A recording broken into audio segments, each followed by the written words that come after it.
सरोज गुरु मदमंगल आगारे। जैसे व्रत नर होते हैं भवसागर से पारे। पुरानी के सिमरन मात्र से नाशित विघ्न अनंत।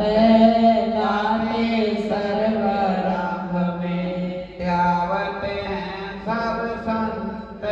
बोलो जयकारा बोल मेरे श्री गुरु महाराज की जय। एकादशी व्रत सभी व्रतों से श्रेष्ठ है। इसके दो प्रकार हैं, निषेध व्रत और परिपालन व्रत। अन्न आहार से दोष ना हो इसके लिए निषेध व्रत किया जाता है। भगवान की आराधना के हेतु किया गया। भगवान एकादशी का व्रत त्रिदिवसीय है।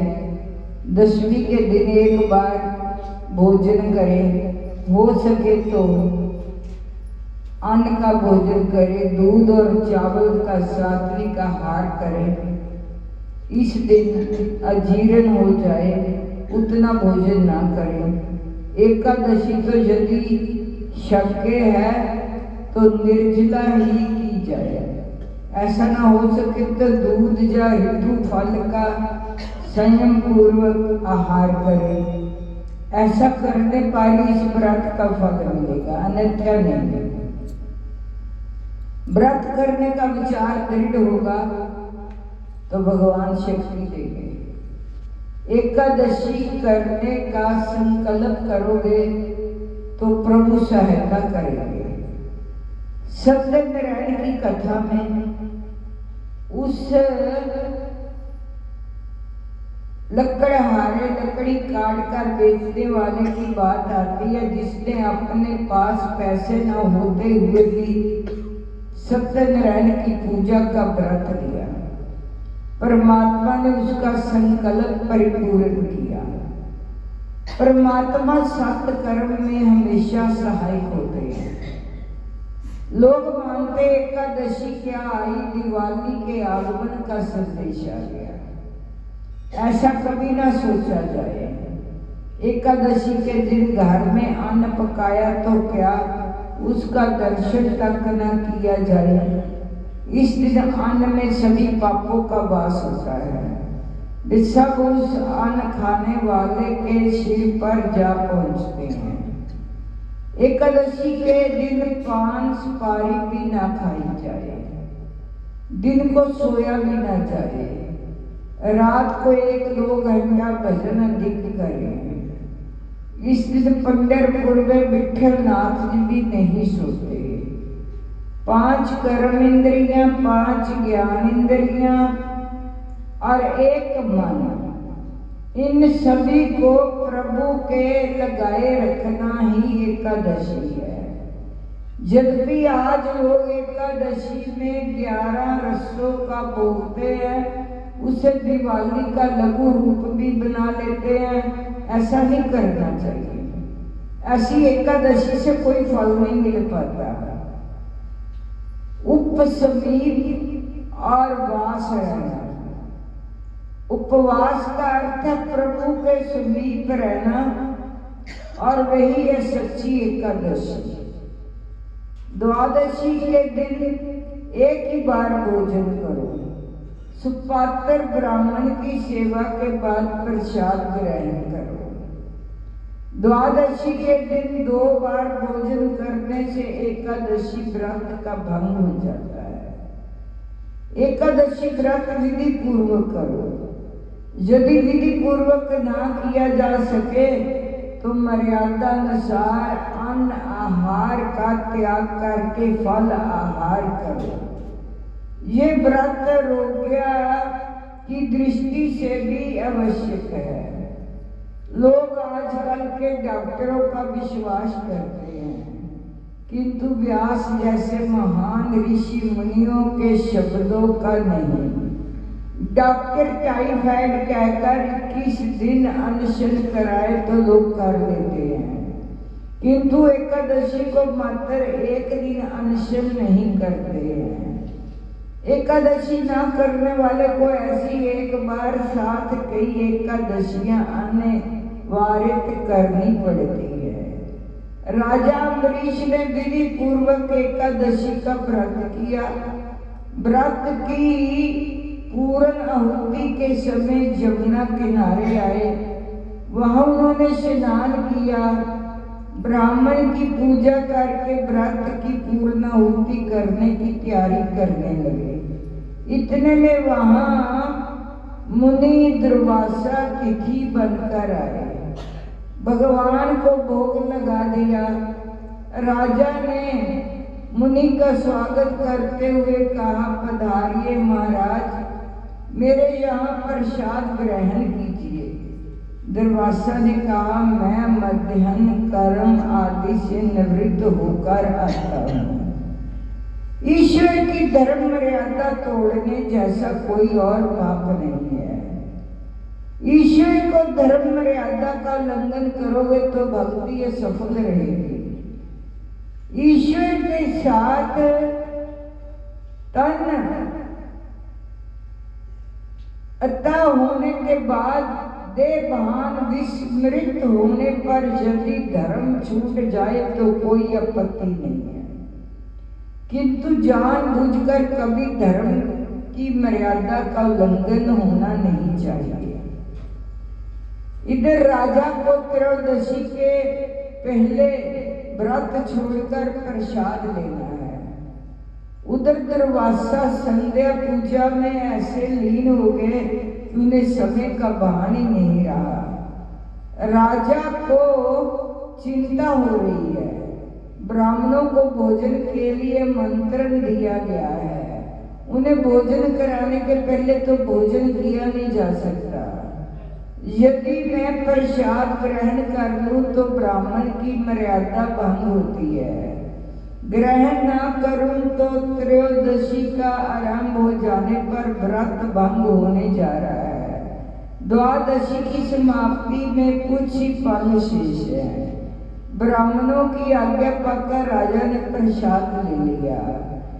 राजा ने दुर्वासा का स्वागत किया। दुर्वासा ने अनुमान करके मान लिया कि राजा ने प्रसाद ले लिया है। उन्होंने राजा से कहा, राजन, तूने मुझे आमंत्रण तो दिया किंतु भोजन करके अच्छा नहीं किया। मैं अतिथि और मुझे ही भूखा रखकर तूने भोजन कर लिया, ये कैसी है तेरी विष्णु भक्ति? राजा, मैंने तो मात्र जल पानी किया महाराज। किंतु दुर्वासा सब सुनने वाले थे। उन्होंने क्रोधवश राजा को एक भी न सुनी। जब तक दुर्वासना है तब तक क्रोध विशेष ही है। दुर्वासा ने अपने सिर के केश में से कृत्या उत्पन्न की, उसे राजा को मारने की आज्ञा दी। कृत्या अम्बरीश को मारने चली तो अम्बरीश की प्रार्थना से भगवान ने सुदर्शन चक्कर छोड़ा, कृत्या की हत्या की। तब वह सुदर्शन चक्कर दुर्वासा के पीछे दौड़ चला। मुनि एक लोक से दूसरे लोक भागने लगे, किंतु चक्कर ने पीछा ना छोड़ा। दुर्वासा की रक्षा कोई न कर सका। अंत में वे वैकुंठ में आकर नारायण से प्रार्थना करने लगे, भगवान मेरी रक्षा कीजिए। नारायण ने स्वागत किया तो मुनि ने कहा, मेरे पीछे आपका चक्कर दौड़ रहा है, मेरी रक्षा करें। भगवान मुनि से कहने लगे, जो वैष्णव अन्य भाव से मेरी सेवा करके मुझे उसका सर्वस्व अर्पण करता है, उसे मैं भी अपने सर्वस्व का दान करता हूँ। मैं भगत अधीन हूँ। मेरा चक्कर इस समय राजा अम्बरीश की आज्ञा के अधीन है। बोल साचे दरबार की जय, बोलो श्री स्वामी जी महाराज की जय।